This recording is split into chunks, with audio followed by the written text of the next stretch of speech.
Tengo varios amigos que se han comprometido a leer toda la Biblia en un año. Pero en más de una ocasión, estos amigos se me han acercado y me han dicho: Richard, cuando comencé a leer los profetas del Antiguo Testamento, me sentí como perdido en un bosque enorme y oscuro. Lo mismo nos pasa a muchos de nosotros. Comenzamos a pensar que conocemos a los profetas, pero muy pronto nos damos cuenta de que damos vueltas y vueltas por desconocer tanto el terreno de los profetas del Antiguo Testamento. En esta lección comenzaremos a obtener cierta familiaridad con el terreno de esta parte de la Biblia. Hemos titulado esta lección Análisis literario de los profetas. En esta lección nos enfocaremos en tres tipos diferentes de literatura que encontramos en toda la profecía del Antiguo Testamento. Primero, las narraciones históricas, esto es, historias que informan acontecimientos que ocurrieron en la vida de los profetas. Segundo, comunicación con Dios, pasajes que informan las alabanzas y las oraciones de los profetas cuando se dirigían a Dios. Y tercero, comunicación con las personas, los discursos que los profetas dirigieron a sus contemporáneos humanos. El entendimiento de cómo aparecen estos tipos de literatura en los libros proféticos nos proveerá un mapa que nos llevará a los tesoros que nos aguardan en esta parte de la Biblia. Veamos primero las narraciones históricas. A todos nos gustan las buenas historias. Por eso muchos de nosotros leemos libros y vemos películas. Las historias hacen más que solo informarnos. También despiertan nuestra imaginación y nos cambian de maneras que a veces son inimaginables. Cuando pensamos en la Biblia, sabemos que hay muchas narraciones o historias en la Biblia. Usualmente pensamos en las historias de Génesis o Éxodo, pero debemos notar que también hay muchas narraciones aún en los libros proféticos del Antiguo Testamento. Las narraciones históricas dominan absolutamente el terreno de varios libros proféticos. El primero en la lista es el libro de Jonás. De principio a fin nos cuenta la historia de Jonás y su ministerio en la ciudad de Nínive. Una porción grande del libro de Daniel también es una narración histórica. Las visiones y profecías de Daniel están puestas en el contexto de acontecimientos históricos. Además de estos, hay varios capítulos del libro de Jeremías y Ezequiel que también son relatos históricos. Y en menor medida, aparecen narraciones por aquí y por allá en libros como Oseas, Amós e Isaías. Al estudiar los profetas, debemos estar siempre al tanto de las narraciones históricas. Estas constituyen partes importantes de muchos libros. Exploraremos el papel que cumplen las narraciones históricas en la profecía, enfocándonos en dos aspectos. Primero, los tipos de narraciones que encontramos y segundo, el contenido de estas narraciones. Consideremos primero los tipos de narraciones que encontramos en los libros proféticos. La profecía del Antiguo Testamento presenta dos tipos básicos de narraciones: biografía y autobiografía. Como estos mismos términos indican, las biografías son relatos hechos desde la perspectiva de una tercera persona y autobiografía son relatos hechos en primera persona singular. En algunos casos, aparecen en el mismo libro relatos biográficos y autobiográficos. Por ejemplo, los primeros 6 capítulos de Daniel informan varios acontecimientos de la vida de Daniel desde el punto de vista de una tercera persona. En el capítulo 1 leemos del entrenamiento de Daniel en Babilonia. En el capítulo 2 vemos el sueño de la gran estatua que tuvo Nabucodonosor y la interpretación de Daniel. El capítulo 3 es la historia del famoso horno ardiente. En el capítulo 4 encontramos el sueño del árbol que tuvo Nabucodonosor y la interpretación de Daniel. Luego, el capítulo 5 narra la escritura en la pared que vio Belsasar. El capítulo 6 es el relato de Daniel en el foso de los leones. Todos estos capítulos tienen la forma de una biografía. Son narraciones hechas en tercera persona acerca del profeta del Antiguo Testamento llamado Daniel. Aunque los primeros 6 capítulos son biográficos, los capítulos desde el 7 hasta el 12 toman la forma de una autobiografía. Algunas introducciones cortas comienzan cada sección, pero el terreno es dominado por relatos hechos en primera persona singular. Daniel, con sus propias palabras, relata lo que le ocurrió. El capítulo 7 informa el episodio de Daniel y las 4 bestias. En el capítulo 8, Daniel habla de su visión del carnero y el macho cabrío. El capítulo 9 es el relato autobiográfico de la oración de Daniel para que los exiliados regresaran a la tierra. Los capítulos 10 al 12 son un relato de las visiones de Daniel sobre el futuro del pueblo de Dios. Al estudiar la profecía del Antiguo Testamento, encontraremos muchas biografías y muchas autobiografías. Y siempre debemos darnos cuenta de estos géneros cuando los encontremos. Los escritores del Antiguo Testamento escribieron en forma de narración para enseñarnos indirectamente sus lecciones. Y si pasamos por alto estos géneros literarios, nos perderemos del mensaje importante que quieren darnos. Ya que hemos visto que las narraciones históricas son una parte vital de los libros proféticos, estamos ahora en la posición para hacernos otra pregunta. ¿Cuál fue el contenido básico de estos registros históricos? A través de todos los profetas, podemos notar que las narraciones se enfocan en 4 direcciones básicas. Primero, el llamado del profeta. Segundo, acciones simbólicas. Tercero, informe de visiones. Y cuarto, trasfondo histórico. El llamado del profeta es un informe del momento cuando Dios comisiona al profeta para hablar por él. Este tipo de registro aparece en varios pasajes importantes. Por ejemplo, Isaías 6 informa el llamado que Dios hizo a Isaías. Jeremías capítulo 1 narra cómo Dios llama a Jeremías a representar el pacto de Dios. Similarmente, en Ezequiel capítulo 2, vemos que Dios llamó a Ezequiel de una manera muy especial. En cada uno de estos pasajes encontramos historias o narraciones y notamos la humildad del profeta ante Dios y cómo los profetas estaban seguros de que Dios había autorizado su ministerio. Las historias del llamado de los profetas estaban diseñadas para validar o para demostrar que Dios había llamado a los profetas para cumplir su voluntad. Esto era muy importante porque los profetas a veces decían cosas que no eran muy atractivas o fácilmente aceptables. Y siempre debemos recordar que estas historias validaban que Dios había llamado a esos hombres para servirle. Al estar estudiando los profetas, encontraremos cosas que no nos gustan o no queremos aceptar, pero debemos recordar que los profetas fueron llamados por Dios. Las narraciones históricas de los libros proféticos también se enfocan en las acciones simbólicas de los profetas. Muchas veces Dios llamó a sus emisarios a realizar ciertas acciones que tenían un valor simbólico para sus ministerios. Por ejemplo, en Jeremías capítulo 13 se le dijo al profeta que enterrara un cinto de lino hasta que se pudriera para ilustrar la corrupción de Judá. En el capítulo 19 se le dijo a Jeremías que comprara una vasija de barro y que la quebrara en la presencia de los ancianos como un símbolo de lo que iba a pasar a Judá. En el capítulo 32, Dios le dijo a Jeremías que comprara una heredad y que guardara el título de propiedad como una señal para el pueblo de Dios de que un día Dios los traería de nuevo a la tierra. Estos ejemplos del libro de Jeremías son solo algunos de los muchos ejemplos de acciones simbólicas que se narran en los libros proféticos. Los libros tales como Oseas y Ezequiel están llenos de este tipo de acontecimientos. En el Antiguo Testamento, el pueblo de Dios podía ver con sus ojos lo que Dios estaba haciendo a través de sus profetas. Y cuando leemos estos registros, también nosotros podemos ver con nuestros ojos lo que Dios estaba diciendo a través de los profetas. Además de las narraciones de los llamados de los profetas y las acciones simbólicas, también encontramos un tercer tipo de narración histórica en los libros proféticos: informes de visiones. Los informes de visiones son aquellos pasajes en los que el profeta describe un encuentro visual con Dios. Una serie importante de informes de visiones aparece en Amós capítulo 7, versículos 1 al 9. Este pasaje realmente es el informe de 3 visiones. Primero, en el capítulo 7, versículos 1 al 3, el Señor le muestra a Amós una plaga de langostas que estaba a punto de destruir a Israel del norte. Pero Amós ofreció una respuesta a esta visión. En el capítulo 7, versículo 2 dice: Señor Jehová, perdona ahora. ¿Quién levantará a Jacob porque es pequeño? Amós tenía la preocupación de que ni siquiera un remanente sobreviviría a una plaga tan terrible. En el versículo 3, Dios decide no enviar las langostas. De manera muy parecida, en los versículos del 4 al 6, Dios le permite a Amós ver cómo decretaba un incendio para consumir la tierra de Israel del norte. Amós respondió de nuevo y clamó al Señor en el versículo 5: Señor Jehová, cesa ahora.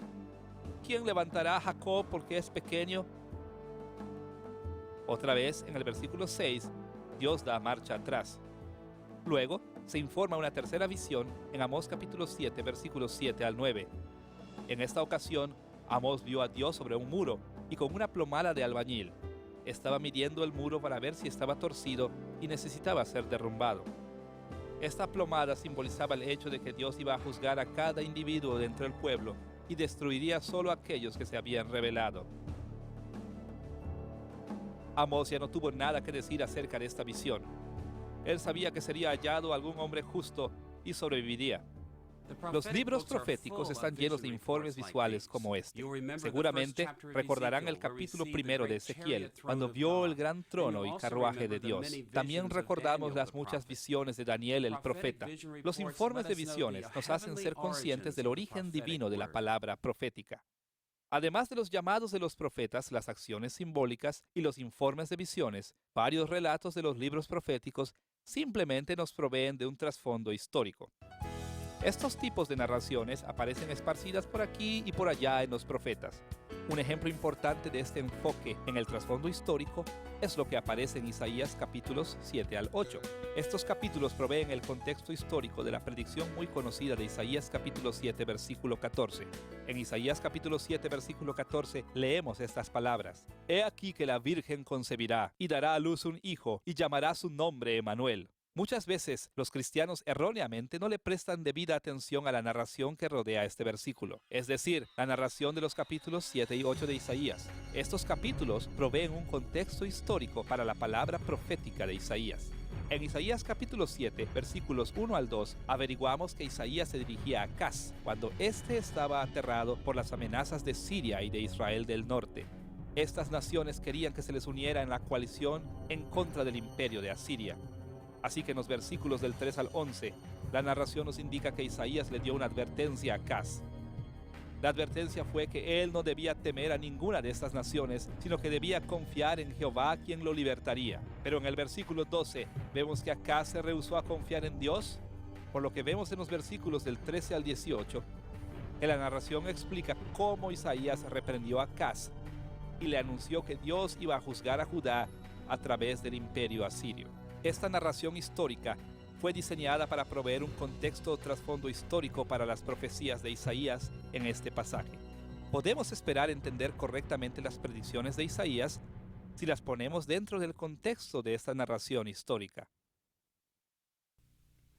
Cuando leemos la profecía del Antiguo Testamento y nos encontramos con una historia, debemos hacernos estas preguntas. ¿Es esta una narración del llamado del profeta? ¿Estamos leyendo un informe de una acción simbólica? ¿Es este un informe de una visión? ¿O simplemente es una narración que nos provee un trasfondo histórico de la profecía? Al hacernos estas preguntas, seremos capaces de entender pasajes que, de otra manera, estarían ocultos para nosotros. Hasta ahora en nuestra lección sobre la literatura profética hemos notado que los profetas incluyeron narraciones históricas en sus libros. Ahora vamos a considerar un segundo tipo de material literario que encontramos en esta parte de la Biblia: la comunicación del profeta con Dios. Los profetas del Antiguo Testamento fueron hombres y mujeres que amaban al Señor, por lo que sus vidas estuvieron llenas de oración. Pero también debemos recordar que ellos amaban sus Biblias y aprendieron a orar en base a sus Biblias. Así es que descubrimos que los profetas del Antiguo Testamento oraban a Dios de la misma manera en la cual los salmistas oraban al Señor. En los libros proféticos podemos encontrar todo el espectro de tipos imaginables de oración. Para decir las cosas de una manera sencilla, vamos a hablar de los extremos del ámbito de oraciones que encontramos en los profetas. Hablaremos primero de las oraciones de lamento y luego de las oraciones de alabanza. Cuando los profetas hablaban con Dios, abrían sus corazones delante de Él a través de todo el ámbito del dolor al gozo. Consideremos primero cómo se expresaban los profetas a Dios a través de oraciones de lamento. Desafortunadamente, muchos cristianos no están familiarizados con el tipo de oración que denominamos lamento. Los lamentos son aquellas oraciones que expresan al Señor decepción, tristeza y confusión. En nuestros días, muchos cristianos piensan que no es apropiado orar de esta manera, pero descubrimos que los profetas del Antiguo Testamento nos dicen que este tipo de oración es parte vital de nuestras vidas con el Señor. Los profetas ofrecen su confusión, su decepción y su tristeza a Dios a través de la oración. Los lamentos aparecen en los profetas. Jeremías, Lamentaciones y Habacuc son conocidos especialmente por sus lamentos extensos. Pero este tipo de oración aparece en muchos libros proféticos. De hecho, el libro de Ageo es el único libro que no tiene ningún pasaje que está relacionado con los lamentos. La frecuencia con la que encontramos lamentos en los profetas nos indica que esta era una parte importante del ministerio profético. Los profetas ofrecían sus preocupaciones al Señor a través de lamentos porque estaban enfrentando uno de los peores momentos de la historia del pueblo de Dios. Para explorar cómo aparecen los lamentos en los libros proféticos, es útil darse cuenta de que los profetas usualmente se lamentaban acerca de dos temas diferentes. Primero, del pecado del pueblo de Dios, y segundo, del juicio de Dios por el pecado. Una de las mejores maneras de ilustrar esos dos temas del lamento profético es considerar los lamentos en el libro de Habacuc. Habacuc ministró poco antes y durante la crisis babilónica en Judá. Por esta razón, Habacuc le habló a Dios acerca de dos grandes problemas. Por un lado, en el capítulo 1, versículos 2 al 4, se lamentó por los pecados de Israel y por la manera en la que Israel se había rebelado en contra de Dios. Luego, se lamentó por la dureza del juicio de Dios en la agresión de los babilonios. Debemos comenzar considerando el lamento del profeta por los pecados del pueblo de Dios. En los primeros versículos de su libro, Habacuc reflexiona sobre los pecados del pueblo de Dios y clama a Dios. En Habacuc capítulo 1, versículo 2 leemos: ¿Hasta cuándo, oh Jehová, clamaré y no oirás? ¿Y daré voces a ti a causa de la violencia y no salvarás? Habacuc estaba profundamente contrariado por el hecho de que Dios no había escuchado sus oraciones por la condición moral de Judá. Como muchos otros profetas, Habacuc estaba muy preocupado por la injusticia desenfrenada que reinaba en la tierra. Por eso leímos en el capítulo 1, versículo 4, por lo cual la ley es debilitada y el juicio no sale según la verdad, por cuanto el impío asedia al justo, por eso sale torcida la justicia. Habacuc estaba contrariado porque Dios no había reaccionado con juicio en contra del pecado de su pueblo. Se sentía frustrado y desamparado. Esta primera oración en Habacuc ilustra cómo los profetas expresaban sus corazones al Señor. Cuando veían el dolor y el sufrimiento del pueblo de Dios, clamaban a Dios y llamaban a los demás a clamar a Dios a través de lamentos. Como hemos visto, Habacuc clamó a Dios para que castigara a la gente de Judá por sus pecados. Y cuando leemos el libro de Habacuc, encontramos que en el capítulo 1, versículos 5 al 11, Dios le responde diciendo que castigaría pronto la maldad de Judá. Como leemos en Habacuc capítulo 1, versículo 6, porque he aquí yo levanto a los caldeos, nación cruel y presurosa, que camina por la anchura de la tierra para poseer las moradas ajenas. Dios prometió que iba a responder a la petición de juicio que hacía el profeta en contra de los practicantes de la injusticia en Judá. Dios cumplió su palabra y envió a los babilonios como un juicio del pacto, quienes subyugaron a Judá y maltrataron al pueblo de Dios. Una vez que Dios ya había actuado en juicio, Habacuc miró la situación de nuevo y expresó un segundo tipo de lamento que es común en los libros proféticos: los lamentos por el juicio de Dios. Escuchemos cómo Habacuc ora por los sufrimientos de Judá. En el capítulo 1, versículo 13 dice: muy limpio eres de ojos para ver el mal, ni puedes ver el agravio. ¿Por qué ves a los menospreciadores y callas cuando destruye el impío al más justo que él? El profeta sabía que el pueblo de Dios había pecado terriblemente, pero ahora se da cuenta que los pecados de los babilonios eran aún mayores. El dolor y el sufrimiento bajo los opresores extranjeros compelió a Habacuc a clamar a Dios con un profundo lamento. En respuesta al clamor del profeta, Dios le dijo a Habacuc en el capítulo 2, versículos 2 al 20, que un día él iba a castigar a los babilonios por su opresión. Por ejemplo, el capítulo 2, versículo 8, dice estas palabras dirigidas a los babilonios: por cuanto tú has despojado a muchas naciones, todos los otros pueblos se despojarán. El lamento de Habacuc por la severidad del juicio de Dios alcanzó el trono celestial y le aseguró que Babilonia sería destruida. A través de todos los profetas encontramos que estos siervos del Señor ofrecían oraciones de lamento para llevar sus cargas ante el Señor. Ocasionalmente encontramos que ofrecían lamentos por las naciones gentiles para asegurarle al pueblo de Israel que sus enemigos serían destruidos, pero usualmente ofrecían estas cargas al Señor para que la gente supiera cuán severos habían sido sus pecados y para hacer un llamado al arrepentimiento. Los lamentos son una de las maneras en las que los profetas se comunicaban con Dios. Ahora debemos considerar el segundo tipo de oración principal que aparece en los profetas: la oración de alabanza a Dios. Tal y como los salmos tienen muchos ejemplos de alabanzas a Dios, los profetas también utilizaron esta forma de expresión para hablar con el Señor. Usualmente ofrecían alabanza a Dios por las grandes bendiciones del pacto. Cuando los profetas veían las cosas buenas que Dios iba a hacer, venían a Él con alabanza. La alabanza a Dios aparece en muchos libros proféticos, pues era un tema muy importante para los profetas. Completemos nuestro estudio de Habacuc considerando la alabanza a Dios que aparece al final de su libro. Como ya hemos visto, la mayor parte del libro trata de los lamentos del profeta y la respuesta de Dios a sus lamentos. Pero el último capítulo del libro gira del lamento a la alabanza. Después de que Dios había prometido que destruiría a los babilonios por su trato severo hacia el pueblo de Dios, Habacuc ofrece al Señor una alabanza maravillosa. ¿Qué tipo de alabanza encontramos en Habacuc? En los profetas encontramos dos temas que están al centro del escenario con respecto a la alabanza a Dios. Cuando el profeta honra al Señor con alabanza, lo alaba por sus juicios y por sus bendiciones. Cuando vemos el tercer capítulo de Habacuc, notamos que él también siguió esta misma pauta. En Habacuc capítulo 3, versículos 9 al 12, el profeta dice: Se descubrió enteramente tu arco, el sol y la luna se pararon en su lugar, a la luz de tus saetas anduvieron, y al resplandor de tu fulgente lanza, con ira hollaste la tierra, con furor trillaste las naciones. Vemos aquí que el profeta honra a Dios con alabanza por su habilidad de hollar a las naciones y de destruirlas en juicio. Este tema de alabanza por el juicio de Dios aparece en muchos lugares en los profetas. Por ejemplo, el profeta Isaías alaba al Señor en el capítulo 40, versículo 22, en esta manera: Él está sentado sobre el círculo de la tierra, cuyos moradores son como langostas. Él extiende los cielos como una cortina, los despliega como una tienda para morar. Él convierte en nada a los poderosos, y a los que gobiernan la tierra hace como cosa vana. Cuando encontramos pasajes que honran a Dios por su juicio, a menudo lo sentimos un poco extraño. Los cristianos hoy día piensan que solo debemos alabar al Señor por sus bendiciones en la tierra, pero la realidad es esta: el mundo persigue al pueblo de Dios, y cuando Dios juzga a aquellos que persiguen a su pueblo, el pueblo de Dios debe alabarlo. Los profetas entendían esto y por eso alababan a Dios por sus juicios.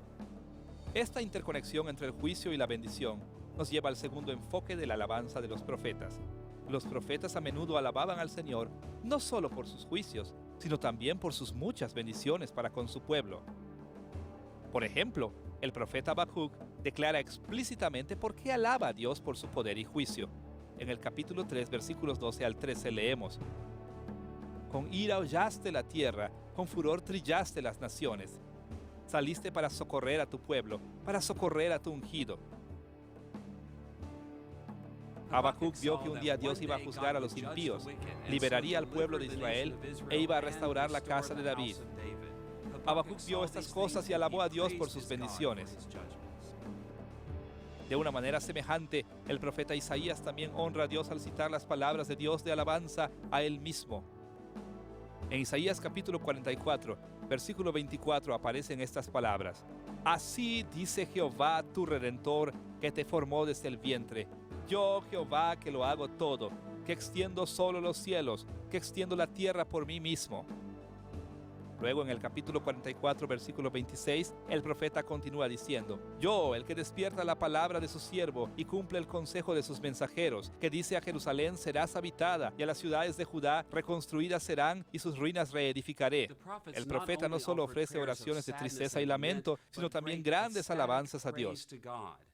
Cuando los lectores originales leyeron estas palabras, también fueron llevados a alabar a Dios. Cuando escuchamos al profeta hablar de palabras de alabanza al Señor por sus bendiciones y sus juicios, nosotros también debemos unirnos a ellos en la alabanza a Dios.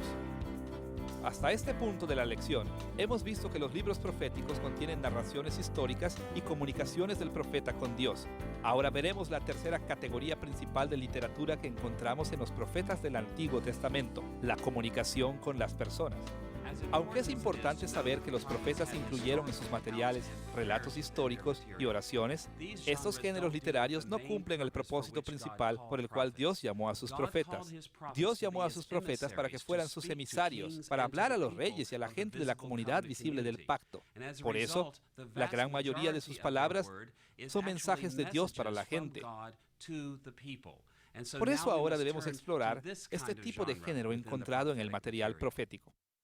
Dividiremos en tres partes nuestro examen de la comunicación del profeta con las personas: discursos de juicio, discursos de bendición y discursos mezclados o en el medio de estos dos extremos. Veamos primero algunos de los modos en los que los profetas del Antiguo Testamento anunciaban las palabras de juicio a las personas del pacto. La investigación reciente de los libros proféticos y las comparaciones con la literatura de otras culturas ha revelado que los profetas del Antiguo Testamento usualmente decían sus discursos a las personas en formas típicas o pautas. Estas pautas de discurso son flexibles y pueden ser adaptadas a situaciones diferentes por diferentes personas, pero tres tipos de discursos principales eran usados para anunciar el juicio del pacto de Dios: oráculos de juicio, oráculos de aflicción y litigios. Veamos primero los oráculos de juicio. Los oráculos de juicio son los tipos de discurso más simple que aparecen en los profetas del Antiguo Testamento. Un oráculo de juicio típico tiene dos componentes principales. Primero, hay una acusación en la que el profeta llama la atención hacia los pecados del pueblo de Dios. Segundo, hay una sentencia en la que el profeta anuncia qué tipo de maldición del pacto experimentará el pueblo por sus pecados. Algunas veces estos dos componentes se presentan en orden inverso, o el profeta alterna entre el uno y el otro.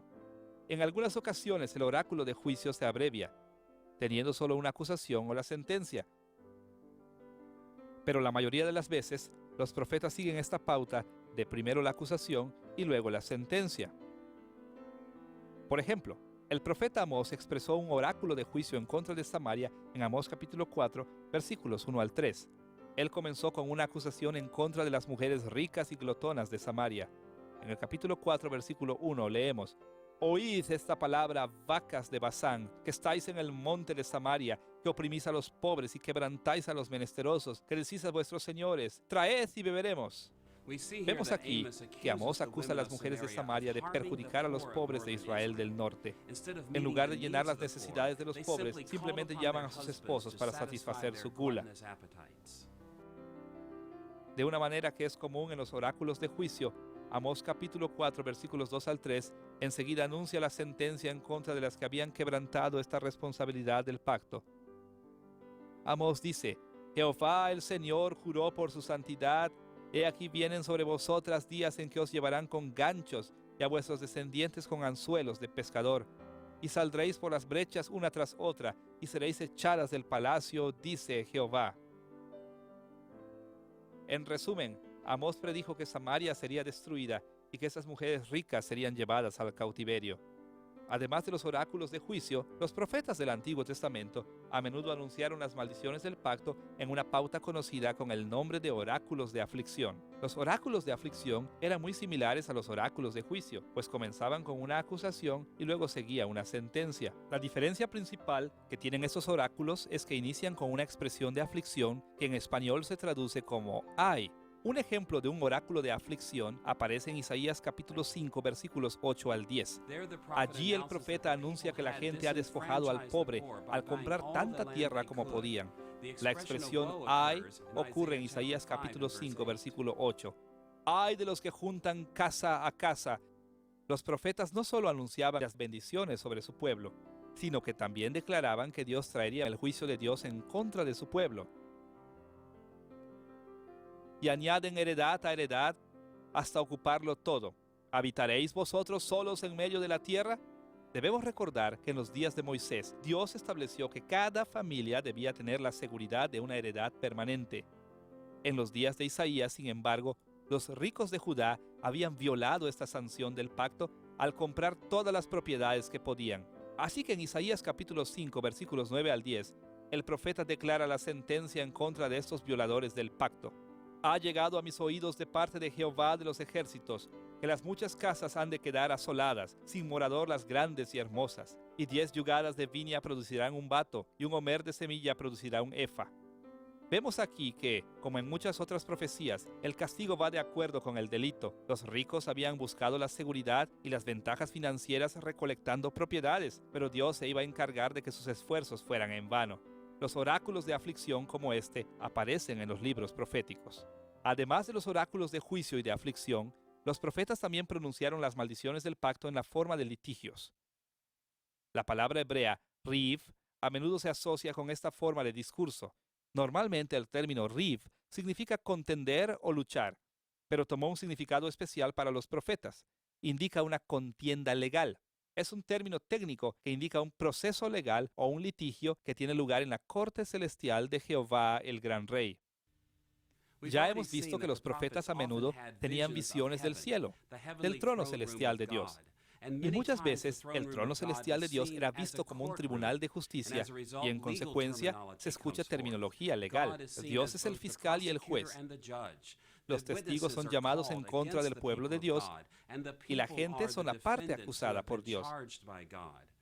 Usualmente no encontramos en los profetas un litigio detallado, pero muchas veces encontramos lo que podríamos llamar litigios modificados. Un RIF o litigio puede contener muchos elementos. Como podríamos esperar en cualquier escena de un juicio legal, hay un citatorio para el juicio.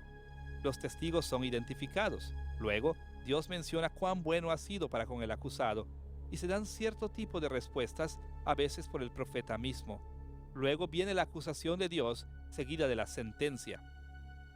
Uno de los mejores ejemplos de un litigio completo aparece en Miqueas capítulo 6, versículos 1 al 16. Escuchamos el citatorio para el juicio en el versículo 1. Oíd ahora lo que dice Jehová, levántate, contiende contra los montes y oigan los collados tu voz. Luego, en el versículo 2, se dirige a los testigos. Oíd montes y fuertes cimientos de la tierra, el pleito de Jehová. Luego de estas palabras a los testigos, Dios le recuerda a su pueblo de su bondad hacia ellos. En el versículo 3 leemos estas palabras. Pueblo mío, ¿qué te he hecho? ¿O en qué te he molestado? Responde contra mí. Luego, Miqueas el profeta habla en nombre del pueblo respondiendo humildemente la pregunta de Dios en los versículos 6 al 8. Él dice en el versículo 6, ¿con qué me presentaré ante Jehová y adoraré al Dios Altísimo? Luego, admitiendo la culpabilidad de la nación, Miqueas concluye esto en el versículo 8. Oh hombre, Él te ha declarado lo que es bueno y qué pide Jehová de ti, solamente hacer justicia y amar la misericordia y humillarte ante tu Dios. Seguidamente de la respuesta del profeta, encontramos acusaciones en los versículos 8 al 12 y la sentencia en los versículos 13 al 16. Los litigios, similares a los de este pasaje, aparecen en los profetas como una de las formas en las que Dios acusa y amenaza a su pueblo con el juicio. Como hemos visto, los profetas no solo anunciaban el juicio de Dios en contra de su pueblo, sino que también declaraban que Dios traería bendiciones sobre su pueblo. Básicamente hay dos maneras en las que los profetas anunciaban las bendiciones de Dios para su pueblo. Por un lado, los profetas declaraban el juicio en contra de los enemigos del pueblo de Dios. Por otro lado, anunciaban las bendiciones que vendrían directamente sobre el pueblo de Dios. Primero veamos cómo los juicios sobre los enemigos se convierten en una bendición para el pueblo de Dios.